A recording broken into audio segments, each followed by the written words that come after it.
বিসমিল্লাহির রহমানির রহিম। আসসালামু আলাইকুম সবাইকে। আমি চলে আসলাম নতুন একটা ভিডিও নিয়ে। এই যে আমার মেয়েরা আমাকে বলল যে তারা ইফতার পার্টি করতে চায়, তো তাদের সব কিছু আবদার রাখার জায়গায় আমি বললাম আচ্ছা ঠিক আছে। তো সবাই যে আলোচনা করতেছে, তারপর 27 রোজার দিন সবাই মিলে ভাবলাম যে একটু ইফতার পার্টি করি। সবাই যেহেতু করতেছে আমরাও একটু ভালো মন্দ কিছু খাই। তো এই অনেকগুলো আইটেম তৈরি করেছি আমরা, টোটাল আমার জায়ের মেয়েরা সবাই মিলে আমরা 10 জনের মতো ইফতার পার্টি করছি। তো এইখানে এই যে কেকও বানানো হচ্ছে, কেকের ব্যাটার রেডি করতেছে মেঘা। তারপর আমি দুধ দিয়ে পিঠা বানাবো, বোনদিয়া পিঠা। তো আটা দিয়ে প্রথম আটার মধ্যে দুধ দিয়ে আমি একটা ব্যাটার তৈরি করে নিচ্ছিলাম। এটা সুন্দর মতো দুধটা দিলে কি হয়, টেস্টটা অনেক ভালো হয়। তারপরে এই যে ঝাঁঝরির মধ্যে দিয়ে বোনদিয়ার মতো একটা শেপ দিয়ে নিলাম। এটা ভাজি লাল লাল করে ভাজি করে আমি তুলে নিয়েছিলাম। রমজান মানে একটা শান্তির মাস। রমজান মাস আসলেই মনে হয় যে একটা জান্নাতের বাতাস বইতেছে, সবার আসলে অনেক শান্তি লাগে। তো প্রায় শেষের দিকে, আজকে 27 রোজা, জান্নাতের মাস চলে যাচ্ছে। জানি না সামনের আগামী বছর বেঁচে থাকবো কিনা। তো এই যে তারপর দুধ জাল করে নিলাম, নেওয়ার পরে এখানে যে পিঠাগুলো ভেজে রাখছিলাম এর মধ্যে দিয়ে দিলাম, দিয়ে আমি ঢাকনা দিয়ে চলে গেছিলাম। তারপরে এই যে মোমো বানানোর জন্য ফারিহা মাংস বেটে নিচ্ছে। আসলে আজকে গতকাল রাতে ঝড়ের কারণে আমাদের কারেন্ট নেই, সে কারণে আমাদের ব্লেন্ডার আমরা ব্যবহার করতে পারি নাই, গ্যাস নাই, সেজন্য সব কিছু চুলাতেই রান্না করছি সবাই মিলে। তো মাংসটার মধ্যে অনেক রকমের মশলা দিয়ে তারপরে এই যে মোমো তৈরি করতেছে। এর মধ্যে ঝাল পেঁয়াজ, রসুন, তারপর হচ্ছে জিরা মরিচ, 2 রকমের সস আছে, টমেটো সস আর চিলি সস।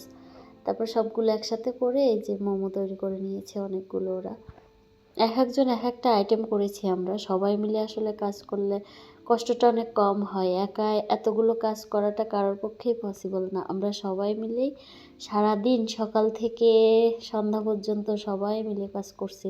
তারপর এই যে আমার ভাসুরদের জন্য অনেকগুলো পাঞ্জাবি অর্ডার ছিল, 10 পিস। আমাদের ছেলেদের জন্য, আমার হাজব্যান্ড, আমার ভাসুর। তো পার্সেল চলে আসছে। আমরা এবার মার্কেটে যেয়ে ঘুরে শপিং করি নাই, আমরা এবার সব কিছু অনলাইন থেকে নিয়েছি। আসলে মার্কেটে যে পরিমাণ জ্যাম আর দাম বেশি, সেজন্য ভাবলাম যে বাড়ি বসেই শপিং করা যায়। তো এখানে 10 পিস পাঞ্জাবি, 4 পিস প্যান্ট, ছেলেদের বাবাদের জন্য সব কিছু ম্যাচিং করে নেওয়া হয়েছে। তো অনলাইন থেকে সেইভাবে আমরা কখনোই শপিং করি নাই, এবার করছি। তো মোটামুটি আলহামদুলিল্লাহ সব কিছু ভালোই হয়েছে। তুলনামূলকভাবে দাম যেমন, প্রোডাক্টও তেমন হয়েছে সব কিছু আলহামদুলিল্লাহ। সবার সাইজ ঠিক আছে কিনা এই যে গায়ে দিয়ে দেখতেছে। এটা আমার বড় জায়ের ছেলে ফরহাদ। তো ঠিক আছে, সবাই হয়েছে, ঠিকঠাক হয়েছিল। তারপর এই যে এখানে আমরা নবাবী সিমাই তৈরি করব বলে সিমাইটা ভেজে নিচ্ছিল। তারপরে আরেকটা পার্সেল আসছে, তানামেঘার 3 পিস অর্ডার করা ছিল। তো এই যে চলে আসছে 3 পিস। দুটো অনেক সুন্দর, আমার ছবিতে তেমন ভালো আসে নাই, কিন্তু রিয়েল 3 পিস দুইটা অনেক সুন্দর দেখাচ্ছিল। তারপর আবার চলে আসলাম এই যে নুডলস পাস্তা সিদ্ধ করতে। আসলে আজকে আমাদের সবারই অনেক দৌড়ের উপর গেছে, আমরা কেউই বসি নাই সারাটা দিন কাজের মধ্যে দিয়ে। তারপরেও সময় করে উঠতে পারি নাই, সব কিছু ইফতারের আগে করে উঠতে পারছিলাম 15-20 মিনিট আগে, এটাই আলহামদুলিল্লাহ। তো মোটামুটি আমি সব রান্নার ভিডিও করতে পারি নাই, কারণ রান্না কাজ করার ভিডিও করাটা আসলে অনেক টাফ হয়ে যায়। তো কিছু করছি। তারপরে এই যে ফলগুলো ফারিয়া কেটে নিচ্ছিল, এখানে পেয়ারা, শসা এগুলো কেটে নিচ্ছিলাম, আমি এগুলো সাজিয়ে নিচ্ছিলাম। ওরা এখনও রান্না করতেছে, কেউ বেগুনি, কেউ ডিমের চপ, আলুর চপ এগুলো তৈরি করতেছে। আর আমি আসলাম এগুলোর সাজাতে, সার্ভ করতে, কারণ ইফতারের আর বেশি সময় নাই, 15-20 মিনিট সময় ছিল তখন। এই যে এখানে অনেকগুলো আইটেম আছে। এই যে আমার ছেলে আর জায়ের ছেলে, ওরা এটা হাত দিয়ে দেখতেছে, ওইটা হাত দিয়ে দেখতেছে, বলতেছে আম্মু কার বার্থডে আজকে। আমি বললাম বাবা তোমার বার্থডে। কেক দেখলেই ওরা ভাবে যে বার্থডে, কারোর জন্মদিন, সেজন্য। আর কেকটা দেখলে বাচ্চারা অনেক খুশি হয়। যে বাচ্চারা সবাই মিলে আমি এখানে আমার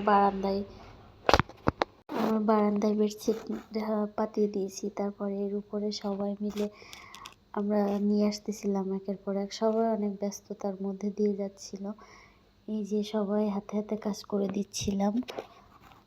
ওরা আমার কাছে এনে দিছে। মেয়েগুলো আসলে এমনিতেই কোনো কাজ করে না, কিন্তু পিকনিক করার কথা বললে ওরা অনেক সব কিছুতেই ওরাই নিজেরাই করে দায়িত্ব নিয়ে। আর আমি তো রায়ানকে নিয়ে সেভাবে পারি না, অনেক দুষ্টু আমার ছেলেটা। ওকে কেউ রাখলে ঠিক আছে, বাট ও কারোর কাছে থাকে না। এই যে সন্ধ্যার সময় 3টা, আজকে ওরা মসজিদে যায় ইফতারি করতে, বাট আজকে আমাদের সাথেই করবে। তো ওরা 3জনই অনেক খুশি। তারপর এই যে আমাদের আইটেম, অনেকগুলো আইটেম, এখানে আমরা প্রায় 15 রকমের আইটেম তৈরি করেছি। এইগুলো কোনো মানুষের পক্ষে আসলে 1জন বা 2জনের পক্ষে কোনোভাবেই পসিবল না। আমরা সবাই মিলে হাতে হাতে করেছি বলে আলহামদুলিল্লাহ সব কিছু হয়েছে। আমরা তো ভুলেই যাচ্ছিলাম কোনটা রেখে কোনটা খাবো। আসলে এতগুলো আইটেম থাকলে খাওয়া তো যায় না, আর এমনিতেই গুলিয়ে যায়। এখানে আমাদের অনেকগুলো আইটেম আমরা নিয়ে আসতেই ভুলে গেছিলাম, মোমোটা আনা হয় নাই। তারপর এই যে আমি প্লেটে সবাইকে সার্ভ করে দিচ্ছিলাম। এই টাইমটা অনেক ব্যস্ততার মধ্যে কাটছে। সবাই এখানে আর 10 মিনিটের মতো সময় ছিল। তো সব কিছু প্লেটে কোনটা দিচ্ছিলাম না, এগুলো সবাইকে বলতেছিলাম যে তোমরা ঠিকঠাক মতো দেখো যে আমি কারো প্লেটে কোনোটা দিতে ভুলে যাচ্ছি কিনা। সবাই বসে যে আজানের জন্য অপেক্ষা করতেছে। এই টাইমটা রোজা রাখলে সব থেকে শান্তি লাগে। ইফতারের টাইমটা আসলে এই 5-10 মিনিট আগে এত শান্তি লাগে বলার মতো না। এখানে ছিল নবাবী সিমাই, ডিমের চপ, কেক, বেগুনি, তারপর বুন্দিয়া পিঠা, পেয়ারা, এটা ছিল ফ্রেঞ্চ ফ্রাই, তারপর ওইটা নুডলস পাস্তা, তারপর এখানে শসা, পেয়ারা, স্যুপ তৈরি করছিলাম। ও আচ্ছা, বলতেই ভুলে গেছি যে আমরা এটা তো স্পেশাল, কিন্তু ভুলে গেছি। আরও আমরা ফালুদা করতে চাইছিলাম, বাট আইটেম বেশি হয়ে গেছে যে ফালুদাটা আমাদের পরে বাদ দিতে হয়েছে। এখানে স্যুপ তৈরি করছিলাম, সবগুলো আসলে অনেক টেস্টি হয়েছে। রোজা রেখে সব কিছু করছি, কিন্তু লবণ ঝাল সব কিছুই ঠিক আছে, সবাই যে যার মতো করছে। তারপর অবশেষে এই যে সেই টাইমটা আজান শেষ হয়ে গেছে, সবাই ইফতারি করছে এখানে আলহামদুলিল্লাহ। তারপর নামাজ শেষে আমরা এখানে মোমোগুলো নিয়ে আসছিলাম। নিয়ে কারেন্ট নাই এমন দিনে, সারাদিন কারেন্টও নাই, আমরা এত বিপদে পড়ছিলাম। তারপরেও সব কিছু হয়ে গেছে, কোনো কিছু বেঁধে থাকে না। তারপরে এই যে মেয়েরা আবার ভুনা খাবে, আমার হাতের বুট ভুনা মাখা তারা খাবে বসেছে। তো রায়ানকে ঘুম পাড়িয়ে যে ওদেরকে ভুনা মাখিয়ে দিচ্ছিলাম। ধন্যবাদ সবাইকে আমার ভিডিওটা দেখার জন্য। ভিডিওটা ভালো লাগলে আমার চ্যানেলটা লাইক সাবস্ক্রাইব করে দিবেন। ধন্যবাদ। আসসালামু আলাইকুম।